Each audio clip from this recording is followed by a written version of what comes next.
Assalamualaikum warahmatullahi wabarakatuh. Alhamdulillahilladzi hadana li hadza wa ma kunna linahtadiya laula an hadanallah.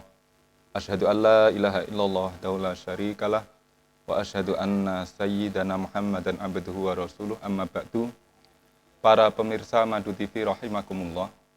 Alhamdulillah pada kesempatan kali ini kita masih diberi kesehatan sehingga kita bisa melaksanakan puasa di bulan Ramadan ini dalam keadaan sehat walafiat. Mudah-mudahan segala sesuatu yang kita kerjakan dicatat oleh Allah sebagai amalan sholihan maqbulan. Amin ya rabbal alamin.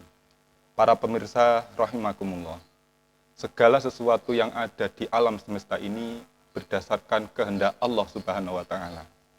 Apa yang telah kita kerjakan mulai dari kebaikan maupun keburukan itu berdasarkan kehendak Allah. Sebagaimana firman Allah, wa khalaqa kulla syai'in faqaddarahu taqdira. Allah yang telah menciptakan kita. Allah pula yang telah menciptakan pekerjaan kita. Kebaikan Allah yang menciptakan, keburukan juga Allah yang menciptakan. Tetapi Allah ridho terhadap segala bentuk kebaikan dan Allah yang menciptakan keburukan, tetapi Allah tidak ridho terhadap segala bentuk keburukan yang telah dikerjakan oleh manusia.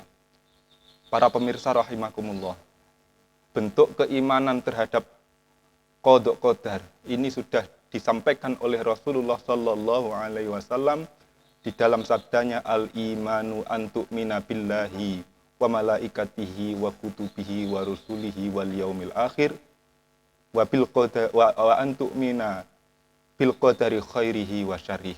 Yang dinamakan iman yaitu kita iman kepada Allah, kita iman kepada malaikat Allah, kita iman kepada utusan Allah, kita iman kepada hari akhir, kita iman kepada Rasul Allah, dan yang terakhir kita iman kepada qada qadar, baik kebaikan maupun keburukan.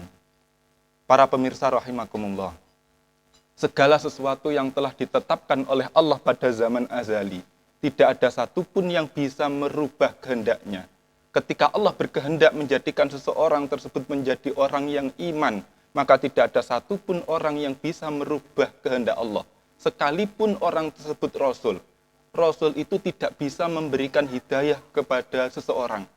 Kita tahu bahwa Nabi Nuh alaihissalam itu diutus oleh Allah untuk mengajak seseorang beriman kepada Allah. Tetapi putranya, istrinya itu tidak diberi hidayah oleh Allah, sehingga putra Nabi Nuh dan istrinya tidak mau mengikuti ajaran Nabi Nuh, sehingga dia tidak beriman kepada Allah Subhanahu wa taala.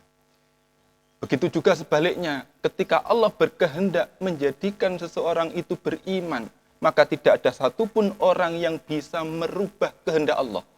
Kita tahu bahwa istri Raja Fir'aun itu termasuk muslimah. Dia bergelut, dia berhubungan dengan seseorang yang bukan termasuk orang yang Islam. Bahkan Raja Fir'aun itu termasuk orang yang menyatakan diri sebagai Tuhan. Tapi istrinya, dia beriman kepada Allah Subhanahu wa taala. Ketika Allah berkehendak menjadikan seseorang tersebut beriman, maka apapun yang menjadi resikonya, dia tetap kukuh dengan pendiriannya. Bahkan ketika dia dibunuh sekalipun, dia tetap akan beriman kepada Allah Subhanahu wa taala. Sebagaimana firman Allah di dalam hadis qudsi, Masya Allahu kana wa ma lam yasha lam yakun. Segala sesuatu yang Allah kehendaki pada zaman azali pasti terjadi, dan segala sesuatu yang tidak Allah kehendaki pada zaman azali pasti tidak akan terjadi. Para pemirsa rahimakumullah, maka sebagai seorang yang muslim, kita patut bersyukur ketika kita ditakdirkan oleh Allah menjadi orang yang beriman. Kita wajib bersyukur ketika kita ditakdir oleh Allah menjadi orang yang mau beribadah. Karena tidak semua orang ditakdir oleh Allah menjadi orang yang beriman. Karena tidak semua orang ditakdir oleh Allah menjadi orang yang mau melakukan ibadah puasa. Maka di momen Ramadan ini, kita gunakan momen yang sangat istimewa ini untuk melakukan bentuk kebaikan berupa ibadah fardu, berupa ibadah sunnah, dan juga kita melakukan segala bentuk kebaikan di bulan yang penuh keberkahan ini. Mudah-mudahan pada bulan Ramadan kali ini nanti menjadikan kita semangat dalam hal beribadah, sehingga kita nanti bisa bisa mati dalam keadaan husnul khotimah. Karena kita tahu bahwa akhir dari kehidupan itu yaitu ketika seseorang bisa mengucapkan kalimat tauhid, dijamin oleh Allah dia akan dimasukkan ke dalam surga. Sebagaimana sabda Nabi, "Man kana akhiru kalamihi la ilaha illallah dakhalal jannah." Ketika seseorang akhir hayatnya dia bisa mengucapkan kalimat tauhid la ilaha illallah, dijamin oleh Allah dia akan dimasukkan ke dalam surga. Para pemirsa rahimakumullah, mudah-mudahan apa yang saya sampaikan ini mendapatkan membawa kemanfaatan dan juga keberkahan bagi kita semua, dan kita ditakdir oleh Allah menjadi orang yang beriman sehingga kita kelak akan dimasukkan ke dalam surganya Allah Subhanahu wa taala. Amin amin ya rabbal alamin. Para pemirsa Madu TV rahimakumullah, demikian yang dapat kami sampaikan, mudah-mudahan membawa kemanfaatan dan keberkahan. Saya akhiri, assalamualaikum warahmatullahi wabarakatuh.